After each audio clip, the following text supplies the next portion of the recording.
Okay, so I did a few trips on the quad, and I did a couple of them at night, and really good. But I was getting frustrated with the low beam on it. The low beam, the light wasn't, out where I wanted it to be, and I was like, man, I'm gonna have to figure something out. I'm gonna have to get like auxiliary lights or something. And then I tried it on high beam. High beam works fantastic, but it goes straight out and there's no side lighting. Well, I did a whole bunch of digging into the owner's manual, and it's like there's like hundreds of pages of that, and then I found it. There is a way to adjust the lights. You go to your wheel.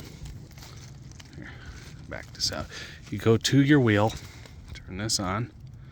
Oh, okay. I gotta do that one then. Okay.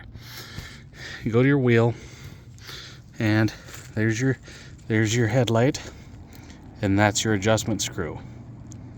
That one right there, each side. See that light? See that light in there? Here, I'll see it moving. Tighten it to go up, loosen it to go down. There, that's your light adjustment. Okay. That's your daytime or your standard running light. Oh no, wait, that is standard running light. And okay, where is it? There it is. That's the standard low beam. So I'm going to tighten it down pretty much as tight as it goes to get it out, 55 feet out. Okay, now I gotta go to the opposite side here, reach in, and yep, same thing. Tighten to go up, and pretty much tightened it all the way down as far as it can go.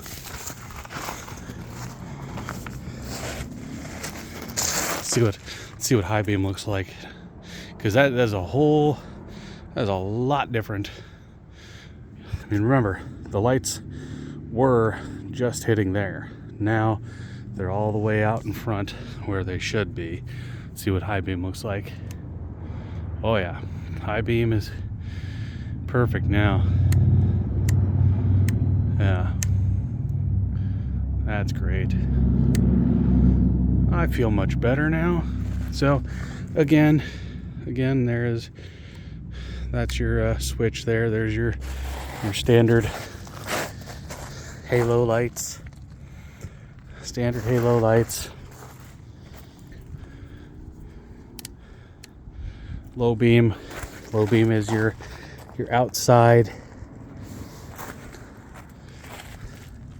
High beam is the inside. Low beam, high beam. Low beam, high beam. Oh yeah, much better, much clearer. I mean, that is a huge difference. Much better. Yeah. All it took was a little bit of looking at the manual to find that little adjustment screw under there. I did find out what this is. This is the engine temp, and it will be dim when the engine's warm.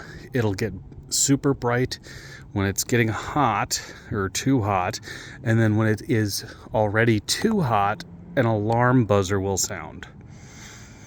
And when running it, you have to have your fluid levels between high and low should be right in the middle for your coolant temps, which mine is right there.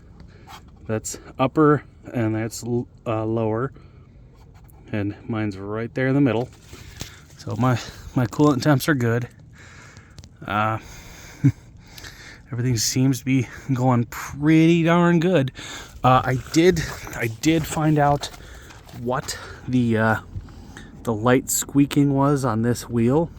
It is the brake rotor. It has a slight bend in it from shipping. I'll show you. Hold on. Okay. So the rear was over here. These are the fronts. Now this is upside down, but you can see where that the castle nut and everything burst through on both sides. But if you flip this over, this is the one that went through the hardest and the furthest, and right there is where that rotor was. That rotor was on this pallet. No kitty cookies. It was on this pallet, and there is where is it? Which side is it? Oh, there it is. Yeah, this is the area where it was hitting on the pallet. So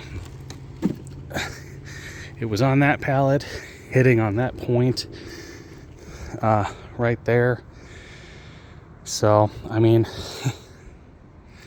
it was damaged in shipping, but it's a minor thing. It'll squeak until it wears in, and I could really care less.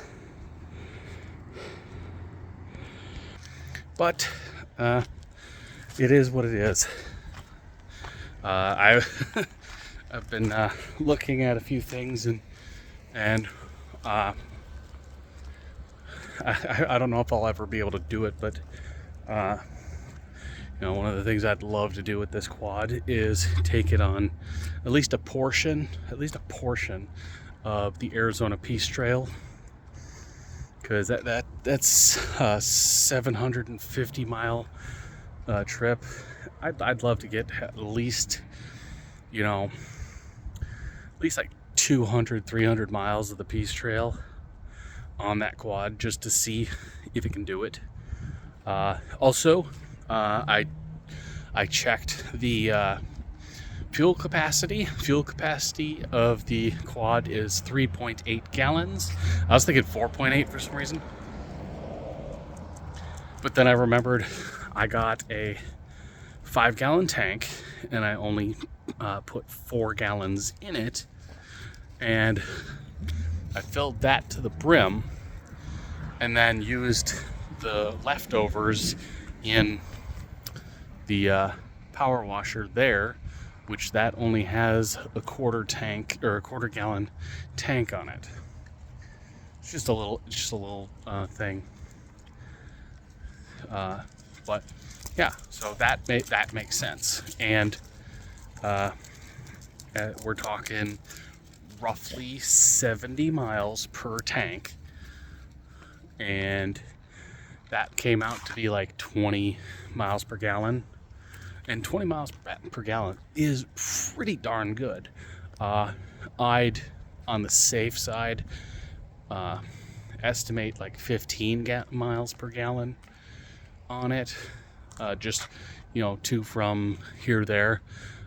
Every trip I always undercut my own fuel mileage, because I've had vehicles where it's like, oh, the vehicle gets 18 miles per gallon, and then turns out I was only getting like 13 or 12 and running out of gas.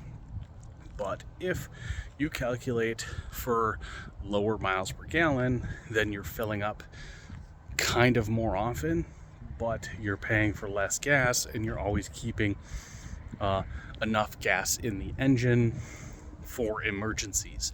If you plot out a course knowing that you can go 60 miles, but you plot out the course to fuel up, every 45 miles, that gives you, 15 miles of extra emergency, travel.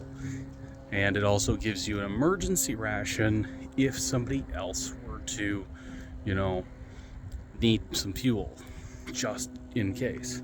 So that's how that goes. If I can get 70 miles per tank, I'd plot out, 50-mile trips, or legs, and being 3.8 gallons, I can get the 3.2 or 3.5 gallon fuel tanks, the emergency tanks. I think they're like the Rotopax clones. I can get like 2 of those, and that puts me at say 50, so 150. That's 150 for 2 of those, 150 miles for 2 of those with gas to spare. That's pretty darn good.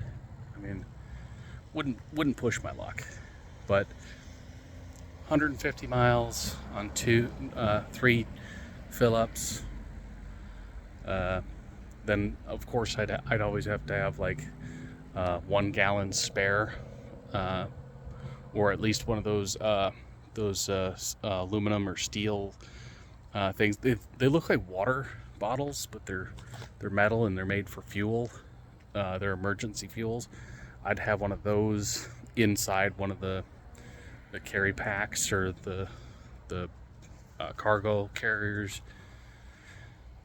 as a little extra, like an extra 5 to 8 mile fuel fill up. But yeah, so much happier now that I adjusted those headlights. I was wondering what they were when I was putting everything together, and now that I think about it, man, I was an idiot. I was an idiot for not checking that first. But it is what it is. You live, you learn. See you guys on the next one.